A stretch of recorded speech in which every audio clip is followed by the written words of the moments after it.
Welcome to Cape of Good Hope. In this video, we are going to discuss about NCERT Class 8, Chapter 5, Human Resources. इस chapter में हम specifically human resource को पढ़ेंगे और जानने की कोशिश करेंगे। ह्यूमन रिसोर्स की अगर हम बात करें तो human resources basically related to the human intelligence, या हम बोल सकते हैं कि ह्यूमन की जो नॉलेज है, जो इंटेलिजेंसी है, वो कोई भी कार्य करने के लिए जब ह्यूमन उसे यूज़ करती है, या एजुकेशन या हेल्थ, वेल्थ, ये जो सारी कंडीशंस हैं ये तभी फुलफ़िल हो पाती हैं और अपनी गोल तक वो पहुंच पाती है जब ह्यूमन रिसोर्स हमें अटमोस्ट देखने को मिलती है। ह्यूमन रिसोर्स की यूटिलाइजेशन हमें परफेक्टली देखने को मिलती है। नोट दिया गया है विच इज़ रिलेटेड टू प्रधानमंत्री Kaushal Vikas Yojana which is started in 2015, aiming to train 1 crore Indian youth between 2016 to 2020। इसकी जो ऑब्जेक्टिव थी वो basically to encourage aptitude towards the employable skills को ज़्यादा से ज़्यादा बढ़ावा देने के लिए और ट्रेनिंग की क्वालिटी को इंक्रीज़ करने के लिए प्रधानमंत्री कौशल विकास योजना को 2015 में लाया गया था by Indian government. Distribution of population की अगर बात करें तो 90% ऑफ द वर्ल्ड्स पॉपुलेशन जो आपको 30% लैंड सरफेस में स्पेसिफिकली देखने को मिलेगी। कुछ डेंसली पॉपुलेटेड एरिया या रीजन या हम कॉन्टिनेंट की बात करें तो Asia, Europe and north east of north America, ये कुछ एरियाज़ हैं जहाँ पर आपको हाई पॉपुलेशन रेट देखने को मिलेगी। वेरएस इक्वेटोरियल फॉरेस्ट में आपको कम से कम डेंसिटी पॉपुलेशन की देखने को मिलेगी। डिस्ट्रीब्यूशन की बात करें तो इस तरीके से डिस्ट्रीब्यूटेड है population, and also 3/4 of the world population live in only 2 continents which is Asia and Africa। यहाँ पर कुछ countries दी गई हैं। There are some countries जहाँ पर आपको ज़्यादा से ज़्यादा पॉपुलेशन की डेंसिटी देखने को मिलेगी। तो कॉन्सेंट्रेशन बताया गया है यहाँ पर। इसके बाद density of population which is basically major in per square kilometre.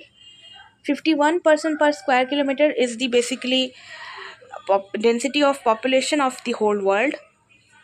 South Central Asia has the higher density of population। इसके बाद कुछ फैक्टर्स की बात करते हैं which is basically mentioned here। जो फैक्टर्स पॉपुलेशन की डिस्ट्रीब्यूशन में मदद करते हैं दैट इज़ बेसिकली टोपोग्राफी। कोई भी रीजन किस रीजन में किस तरीके से सिचुएटेड है, यानी कि उसकी टोपोग्राफी क्या है। प्लेन सरफेस में है तो वहाँ पर आपको ज़्यादा पॉपुलेशन का डिस्ट्रीब्यूशन देखने को मिलेगा, वेयरएज अगर माउंटेनियस रीजन है तो कम पॉपुलेशन देखने को मिलेगी। क्लाइमेट, किसी भी रीजन में अगर एक्सट्रीम क्लाइमेट है तो पॉपुलेशन डेफिनेटली कम होगी। सॉइल, यानी कि फर्टाइल सॉइल है तो एग्रीकल्चर के लिए सूटेबल होने के कारण वहाँ पर आपको ज़्यादा पॉपुलेशन की रेट देखने को मिलेगी। वाटर, यानी कि रिवर की अवेलेबिलिटी के वजह से पॉपुलेशन किसी भी रीजन में इन्फ्लुएंस्ड होती है। मिनरल्स की अवेलेबिलिटी भी काफ़ी हद तक पॉपुलेशन को इन्फ्लुएंस करती है। सोशल, इकोनॉमिकल एंड कल्चरल, ये कुछ फैक्टर्स हैं, यानी कि इससे पहले हमने फिजिकल फैक्टर की बात की। किसी भी रीजन में जो एजुकेशन है, हेल्थ फैसिलिटीज़ काफ़ी ज़्यादा होने के कारण।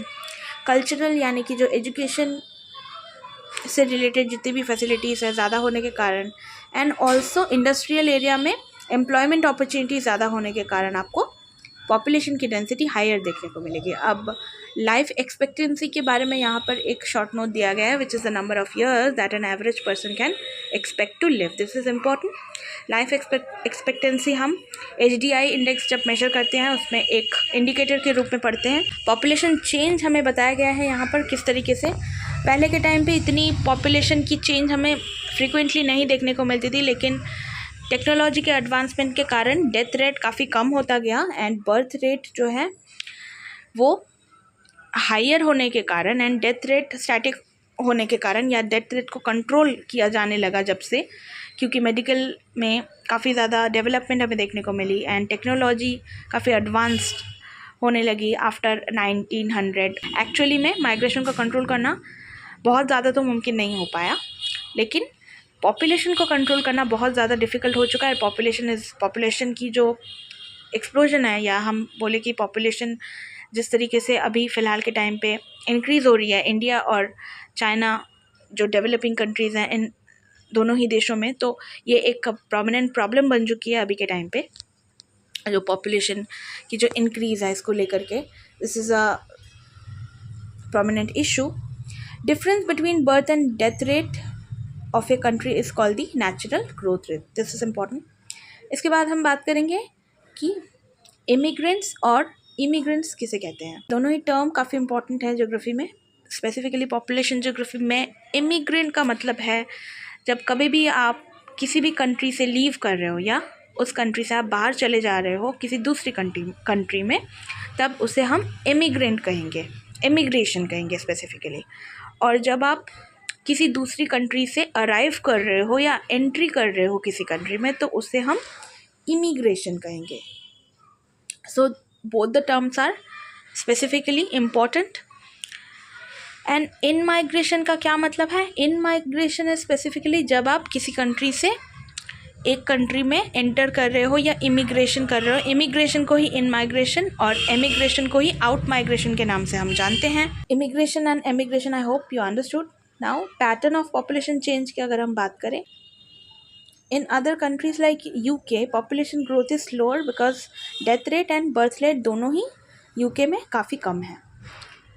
इसके बाद पॉपुलेशन कॉम्पोजिशन की अगर हम बात करें, तो पॉपुलेशन कॉम्पोजिशन में बहुत सारी एस्पेक्ट हैं जिसको ध्यान रखा जाता है, including age, sex, literacy level, health conditions, occupation and income level. And population composition refers to the structure of the population. Population pyramid के बारे में अगर प्रिसाइसली बात करें तो इट इज़ दी डिस्ट्रीब्यूशन जहाँ से हमें किसी भी रीजन की पॉपुलेशन की डिस्ट्रीब्यूशन को देखने में मदद मिलती है, या हम कहें कि किसी भी कंट्री में किस तरीके से पॉपुलेशन डिस्ट्रीब्यूटेड है हम जान सकते हैं। इस तरीके से आप देख सकते हैं कि हॉराइजॉन्टल एक्सिस में आपको फीमेल की जो डिस्ट्रीब्यूशन है वो देखने को मिलेगी, एंड एज ग्रुप आपको वर्टिकल एक्सिस में देखने को मिलेगी। So this is the population pyramid. Broader base जब आपको किसी भी कंट्री में पॉपुलेशन पिरामिड की देखने को मिलती है तो that signifies the developing country. Bell shape distribution आपको डेवलप्ड कंट्री में देखने को मिलेगी। This is the population pyramid of India, this is the population pyramid of Japan. We have done with the total NCERT class 8. I hope all the sessions were useful to you all. We will be meeting in the next session. Till then, thank you so much and bye bye.